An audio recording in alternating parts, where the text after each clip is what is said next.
All right guys हामीसँग यहाँ question छ find the derivative of tan को power cot x plus cot x को पावर tan x र योभन्दा अगाडिमा पनि हामीले एउटा यस्तै भिडियो सल्भ गरेको थियौँ, यस्तै क्वेसन सल्भ गरेको थियौँ। तपाईले प्लेलिस्टबाट हेर्न सक्नुहुन्छ। सो सबभन्दा पहिला हामीले यसको सल्युसन लेख्दाखेरि हैन हामीले के गर्छौं, मैले यसको पहिला बेसिक कन्सेप्ट कुरा भन्छु हैन, हामीले के गर्छौं लेट गर्छौं, त्यसपछि हामीले सल्भ गर्छौं है। के यसको कन्सेप्ट हामीले कसरी एप्रोच गर्ने त्यो कुरालाई हल्का डिस्कस गरौँ है। हामीले tan x को power cot x plus cot x को पावर tan x हामीले सपोज गरियो हो र यसलाई हामीले के भन्छौं, यो यति छ नि tan x को पावर cot x लाई हामीले u सपोज गर्छौं र यसलाई v सपोज गर्छौं हो। किनकि मैले यहाँ लेख्छु अब, किनकि यो भनेको हाम्रो के हो, y equals to u plus v भयो हो र यसलाई डेरिभेटिभ गरे विथ रिस्पेक्ट टु x हो। मतलब के हुन्छ du by dx plus dv by dx हो। हामीले यसलाई यसरी तरिकाले गर्न सक्छौं। हामीले एकैचोटी पनि गर्न सक्छौं, त्यसले खासै केही फरक पर्दैन।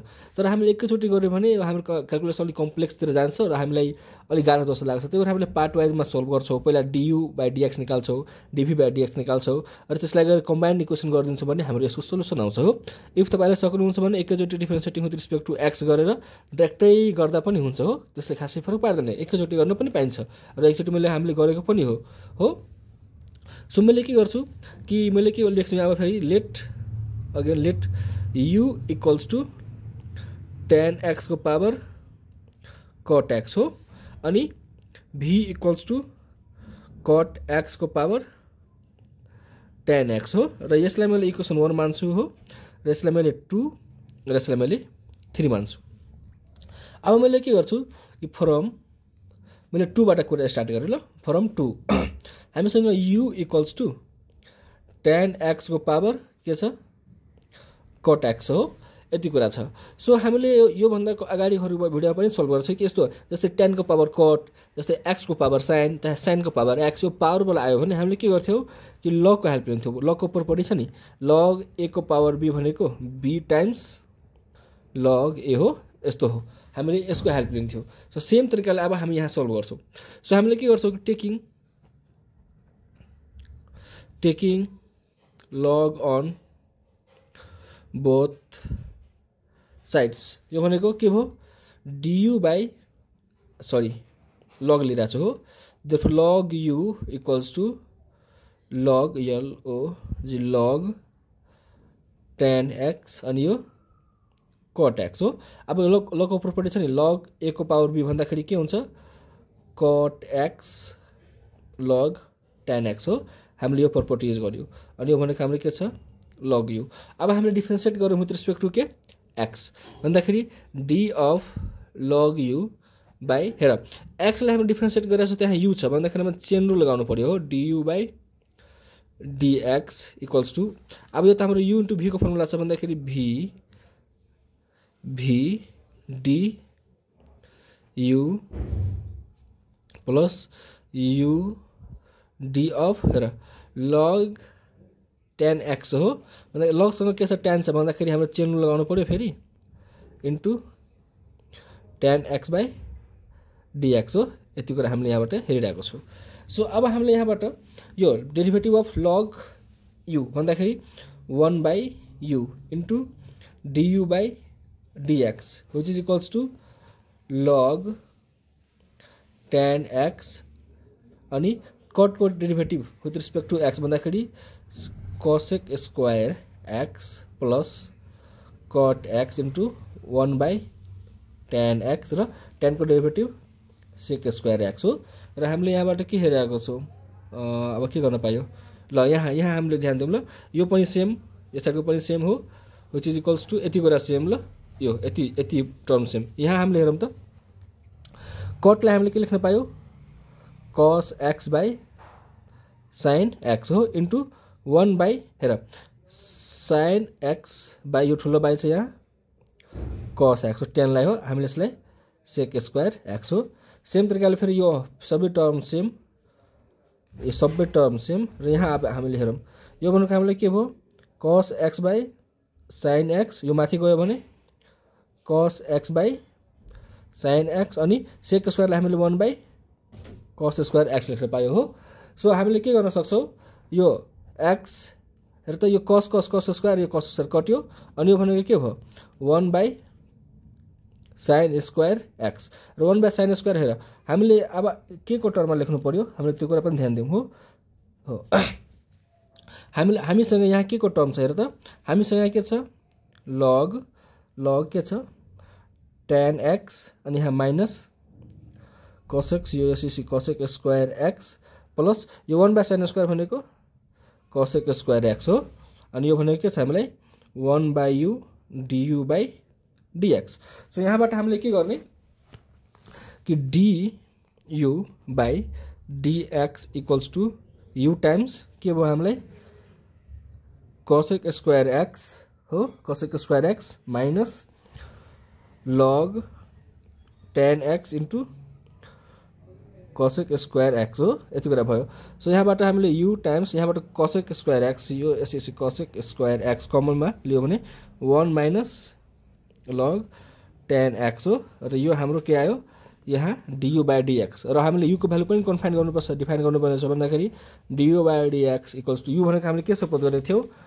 tan को पावर cot x भन्दाखेरि tan x को power cot x times cos x² x 1 minus log tan x हो र यो हाम्रो के आयो du को भ्यालु आयो du को भ्यालु के आयो tan को power cot cos x² x 1 minus log tan x so हामीले के गर्न सक्छौं कि यसलाई अब हामीले इक्वेसन कति मान्न सक्छौं 3 यो भनेको हाम्रो 4 आयो हो सो यो हाम्रो के आयो du/dx सो हामीले यहाँबाट के हेरेको छ कि du/dx हामीले निकाल्यो अब हाम्रो यो v को पनि dv/dx निकाल्नु पर्यो सो हामीले के गरौँ यहाँ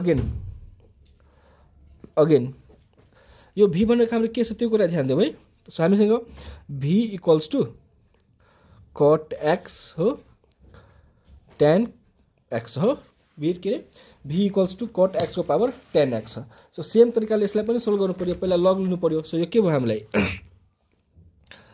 log v equals to log cot x को पावर tan x सो यहाँबाट हामीले के लेख्न पायो log v equals to tan x into log cot x भयो यति कुरा भयो सो यहाँबाट हामीले यति कुरा हेरिरहेको छौं अब हामीले के गर्न सक्छौं differentiating with respect to x भन्दाखेरि log v सेम तरिका अगाडिको जसरी गर्यो नि सेम तरिकाले v into dv/dx equals to log cot x into d of tan x/dx plus tan x into d of log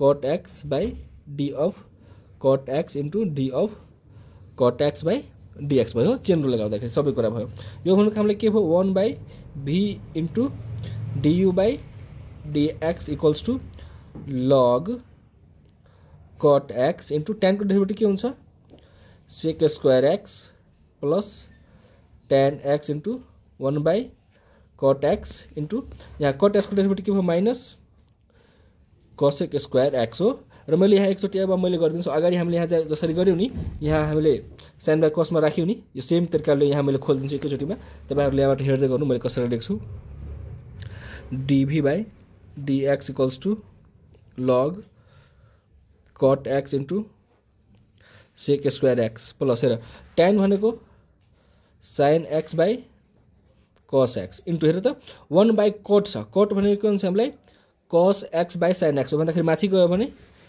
sin x/cos x minus हेर 1/cos x² लाई हामीले 1/sin² x लेख्न पाउँछौ sin² x ले यो दुईटा sin x काट्छ भन्दाखेरि हामीसँग के भयो यहाँ log cot x sec² x हो यो भयो माइनस अनि 1/cos² x भन्दाखेरि sec² x भएको भएन यति कुरा भएको भएन अनि यो भनेको 1v dv/dx हो सो यहाँबाट हामीले के लेख्न कमन लिन पायो ल यसलाई dv/dx इक्वल्स टु v लाई यता पठाइदियो भने v टाइम्स हामीले यहाँबाट sec² x कमन लियो भने log cot x - 1 हो यति कुरा भयो अनि v भनेको हामीले के सपोज गरेको थियो अगाडि cot x यहाँ छ हाम्रो cot x tan x अनि यो के भयो sec square x log cot x minus 1 हो। यसलाई मैले इक्वेसन 5 मान्दै हो। सो हाम्रो आन्सर के भयो? सो हाम्रो आन्सर के छ? y equals to du by dx plus dv by dx। ल मैले यतै लेखेँ, अलिक मेरो पेपर कम भएर तपाईहरुले मिलाएर लेख्नु होला कपीबाट। So since therefore because के लेख थप्नु हुन्छ नि। सो हेर du by dx हाम्रो कति आएको छ? du by dx मैले माथिबाट सार्छु ल, अनि म त्यो अनुसार लेख्छु ल। हामीसँग के छ कि tan x को power cot x cosec square x 1 minus log tan x हो, फेरि प्लस dv by dx भन्दा कति आएको छ हाम्रो?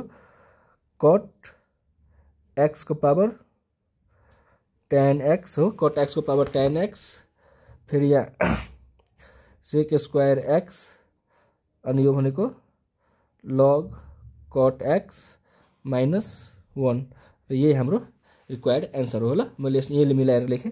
तपाईहरुले बुझ्नु भने यो कट छ हो। तपाईहरुले बुझ्नु भने मेन कुरा यहाँ मतलब बुझ्नु पर्यो dv by dx भनेको हाम्रो कति आयो अनि du by dx हाम्रो कति आएको थियो र हामीले यो इक्वेसनमा गएर पुट गरेको थियो नि। हामीले यसो कन्सेप्ट डिस्कसन गर्दाखेरि हामीले कुरा गरेको थियो नि हो। सो यति हाम्रो यो रहेछ। अनि तपाईले यहाँ केही बुझ्नु भएन भने या केही तपाईसँग क्वेशन छ हामीले कमेन्ट गर्नु होला, हामीले सबैको रिप्लाई गर्न ट्राई गर्छौँ। Thank you.